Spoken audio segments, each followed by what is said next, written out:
All right, class. Last set of videos for this week, these will consist of discussion of the Spanish contact with the Aztecs and how they overcame them. Keep in mind, this isn't going to be like a super historical blow by blow. It's going to kind of be weighted between things I find interesting and things that are on the study guide. I will link to a YouTube video that is almost a blow-by-blow military history of what happened if you want that level of detail in that regard. Anyway, let's get started here.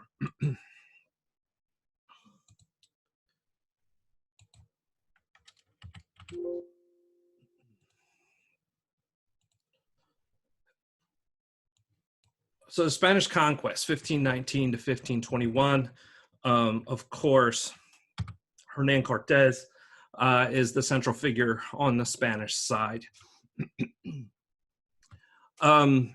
Here, a map showing you kind of the extent of the Aztec Empire at the time of Spanish contact.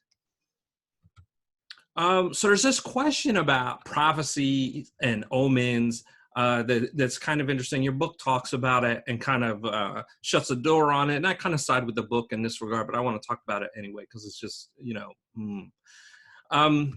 So 1519 in the Aztec calendar is one read.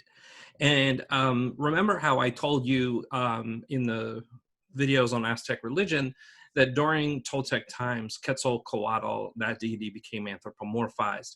At Tula, an enterprising Toltec was able to become the living embodiment of that deity.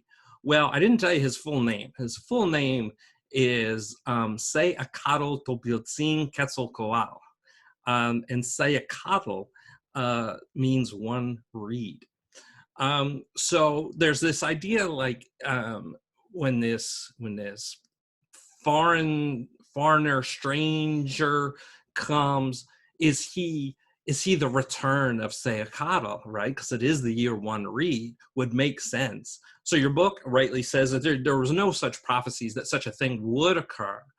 But I think it's important to remember that, Mesoamerican trade Pan-Mesoamerican trade is thinking of time cyclically, right? In these cycles, we've been talking about all kinds of cycles, whether they are Katuns and Baktuns or the day names cycling and the calendar round, all these kind of cycles, right? And if you watch the video on the calendar stone, that's talking about Aztec visions of beginnings and endings in grand cycles of existence. So, they would have definitely tried to slot Cortez and the Spaniards into their worldview, into their cosmology. Did it go this far as like, oh, it's the return of this ruler? Probably not, but it kind of probably reverberated through their minds and their belief system very strongly. And here you see the importance of one reed, just that date, regardless of the Spaniards, on this feathered serpent monument, Aztec monument. Okay, that's it for this video. Catch me in the next one. We'll, I think, talk about the slash colons and how they fit into all this. All right.